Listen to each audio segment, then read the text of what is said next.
안녕하십니까, 이진건 TV입니다. 논평 시작하겠습니다. 내후년에요, 과연 어떤 사람이 대통령이 될까요? 또 어느 정당이 정권을 잡게 될 건지 뭐 이래저래 궁금한 점도 많고 또 걱정도 많고 이런 시절입니다, 지금이. 특히 이제 이런 사람이 만약에 대통령이 된다면 이 정치가 어떻게 굴러갈 건지, 어디로 굴러갈 건지, 이 나라는 도대체 어떻게 될 건지 이런 걱정도 생기고요. 더불어민주당 이낙연 대표 이야기를 하려는 겁니다. 우리나라에서 좌파 정부라면 이제 김대중 정부가 처음이죠. 근데 당시에는 뭐 적극적으로 좌파적인 정책을 추진했던 그런 시절이었다고 보기는 어렵고요. 다만 이제 대북 정책에 있어서 김대중 정부가 유난스러웠죠. 왜? 김대중 대통령이 당시에 이미 15번인가 그 노벨 평화상에 노미네이트 된 상태였거든요. 나중에 16번째 만에 뭐 수상했다 이런 이야기가 있었는데, 어쨌든 그 정도가 되니까 김대중 전 대통령으로서 늘 마음속에는 이 노벨 평화상에 아주 집착해 있었죠. 그러니까 필요 이상으로 북한에 대해서 친화 정책을 펼쳤던 게 사실입니다. 세상에 김정은이 만난다고 돈 5억 달러, 그중에 뭐 4억 5천만 달러 현금, 5천만 달러 현물이었다고 하는데, 그렇게 돈 갖다 주고 회담하는 사람이 어디 있습니까? 대한민국 국민의 자존심을 생각하더라도 그래서는 안 되죠. 근데 그렇게 갖다 바치고 그랬습니다. 그 정도로 당시에는 북한에 대해서는 말이죠, 김대중 당시 대통령이 참 지나치다 이런 말이 나올 만큼 집착을 했었죠. 그렇지만은 뭐 좌경화되는 그런 정도가, 그런 변화가 그렇게 눈에 띄게 그러진 않았습니다. 자기가 말이죠, 뭐 옛날 보면 야당 정치 리더 할 때부터 자기는 주군이고 뭐 밑에 자기를 따른 사람은 가신이다 이런 인식을 다 갖고 있었으니까 그런 정치에서 무슨 뭐 진보 정치가 나오겠습니까? 그다음에 이제 노무현, 그런데 그때 김대중 대통령 시절에 그때 이제 이 시민 사회단체가 우후죽순처럼 생겼거든요. 그 전에, 그러니까 90년대 들어서면서부터 사회 시민단체들이 그게 대부분이 정치지향적인 단체들이었습니다. 그런데 김대중 대통령이 당선될 수 있었던 기반을 바로 이런 사람들이 형성해 준 거죠.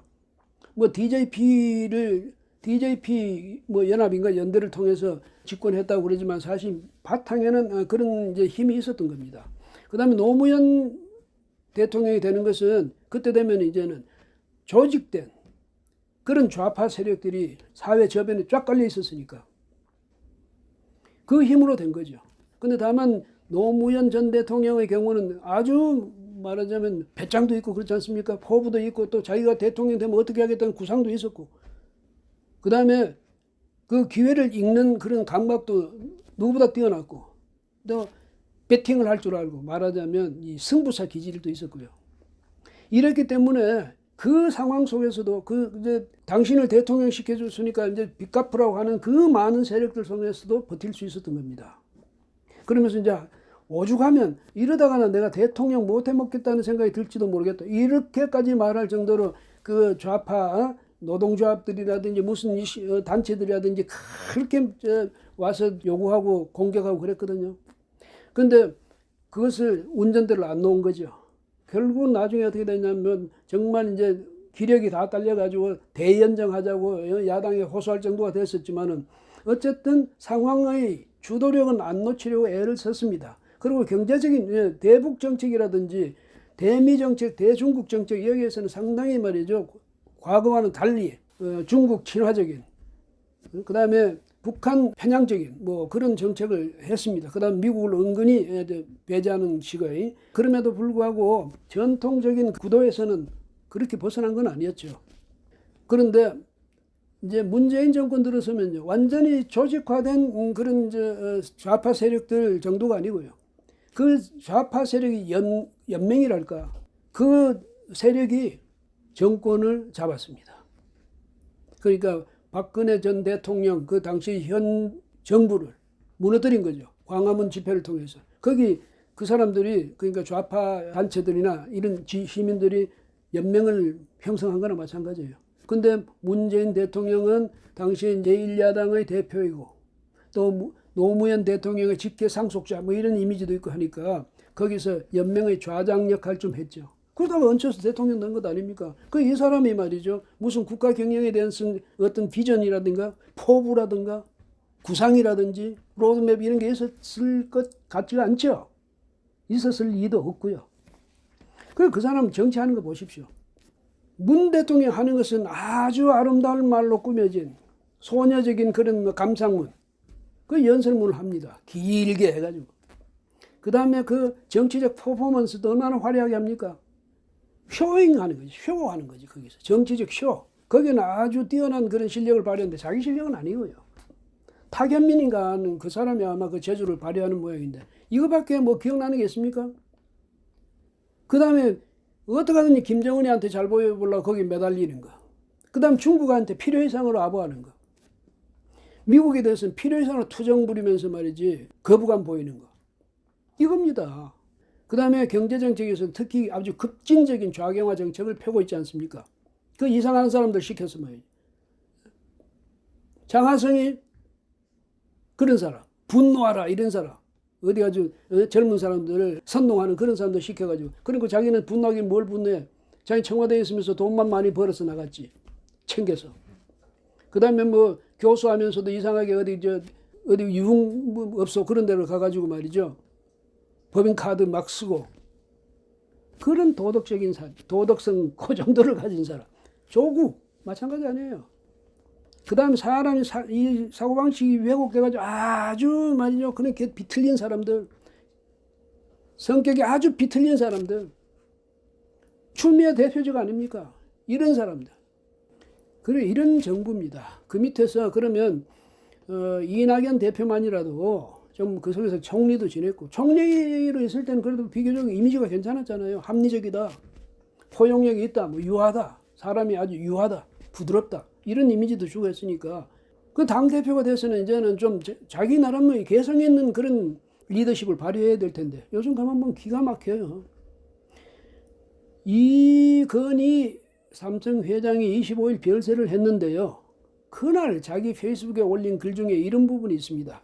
고인은 재벌 중심의 경제 구조를 강화하고 노조를 불인정하는 등 부정적 영향을 끼치셨다. 불투명한 지배구조, 조세 포탈, 정경유착 같은 그늘도 남기셨다. 이런 글을 올렸습니다. 아니, 그 며칠 참았다 하면 안 됩니까? 초상이나 치르고 난 뒤에 하면 안 돼요? 하필 초상 당일날. 명색이 집권당의 대표라는 사람이 그런 글이나 올리고 있습니다. 그 다음에 그날 민주당 대변인이 발표한 그 서면 브리핑, 그걸 통해서 발표한 논평은 어떻습니까? 똑같잖아요, 내용이. 그러니까 이낙연 대표가 시켰겠지.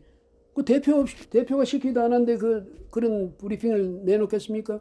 그 이 대표는 또 주변 사람들 이야기를 다 들었겠죠. 특히 친문 직계들한테, 대깨문들한테 이야기를 경청을 했겠죠. 그 다음 청와대 눈치도 헐끗헐끗 봐가면서 야, 내가 어떤 말을 해야 될 것인지.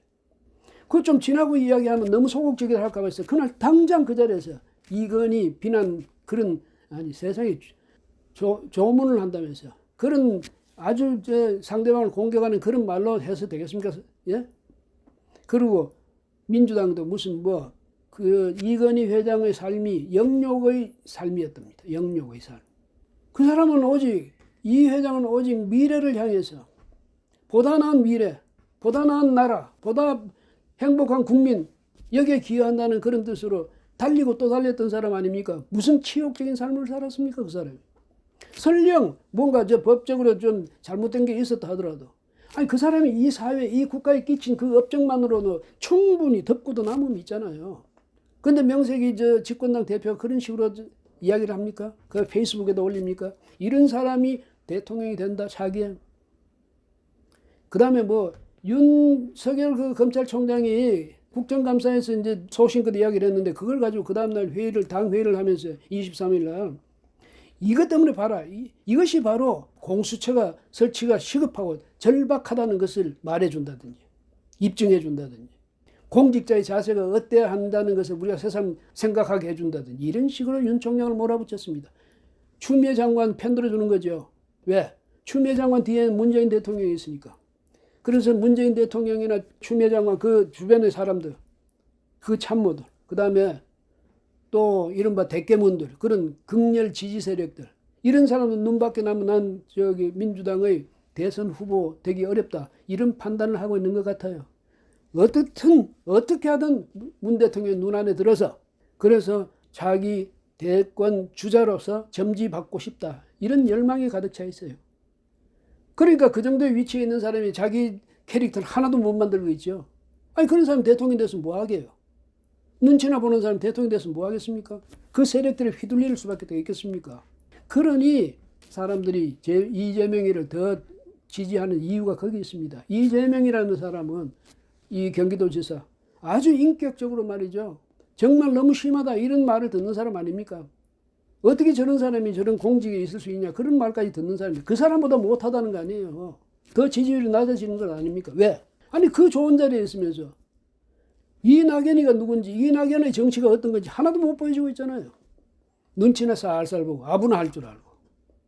그래서 이럴 때가 바로 자유우파한테는 기회입니다. 이 기회를 살려야죠. 저쪽 인재가 뻔하잖아요. 인물이라는 사람도 저 모양이거든. 이재명, 이낙연 다 뻔하잖아요. 그럼 이쪽에는 여기서 정말 국민들이 박수를 보낼 만한 사람을 띄워 올려야죠. 없습니까? 있습니다. 찾으면 얼마든지 있어요. 지금 내가 대선에 나가겠다고 나서는 사람도 있잖아요. 이런 사람들 전부 키워줘야죠. 스타 만들어야 됩니다. 그 다음에 숨어있는 사람도 인재도 찾아내야 되고. 그런데 지금도 아직도 이 자유우파 정당들, 특히 뭐 국민의힘 이런 정당들이 조용합니다. 조용해. 기다리면 뭐 하늘에서 뭐 감이 뚝 떨어집니까? 그게 답답합니다, 정말. 그래서 우리가 지금 문재인 정부 같은 정부를 또 만들어서는 안 되지 않느냐. 이낙연 대표 같은 사람, 문재인 대통령 같은 이런 사람이 또 다음 차기 정권을 잡도록 해서는 안 되는 것 아니냐. 이거 분명한 인식을 갖고 있다면 자유우파 한마음으로 뭉쳐서 다음에는 자유우파의 대통령을 반드시 만들어내야 됩니다. 여러분, 우리가 같이 거기에 동참하십시다. 같이 협력을 하고 마음으로라도 박수 보내면 되죠. 오늘 여기까지 하겠습니다. 고맙습니다.